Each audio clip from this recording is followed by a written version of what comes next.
আমরা কিন্তু বিগত সময় থেকে আওয়ামী লীগ যেমন প্রাচীন রাজনৈতিক দল, তেমনিভাবে আওয়ামী লীগ কিন্তু মানে আওয়ামী লীগের সম্বন্ধে মানুষও কিন্তু বেশি জানে, বাংলাদেশের জনগণও কিন্তু আওয়ামী লীগের সম্বন্ধে ভালো জানে, বেশি জানে, এটাই বাস্তবতা। তো আওয়ামী লীগ প্রথমে শেখ মুজিব ক্ষমতায় আসার পরে এদেশে মানে বাকশাল শাসন কায়েম করেছিল। আপনারা জানেন যে রক্ষী বাহিনী তৈরি করে মুক্তিযোদ্ধাদের প্রতি যে অত্যাচার নির্যাতন করেছে, এটা কিন্তু অমানবিক।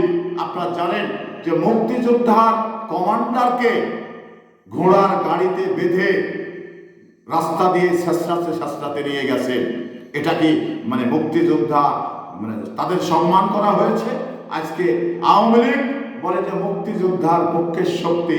তো সেদিন শেখ মুজিবের আমলে রক্ষী বাহিনী তৈরি করে মুক্তিযোদ্ধাদের প্রতি যে নির্যাতন নিপীড়ন করা হয়েছিল, তো তাহলে কি সেদিনের কথা আওয়ামী লীগের আওয়ামী লীগ ভুলে গেছেন? সেদিনের কথা কি এদেশের মানুষ ভুলে গেছে? না, ভুলে নেই। সে কথা আজও জনগণের মনে রয়েছে।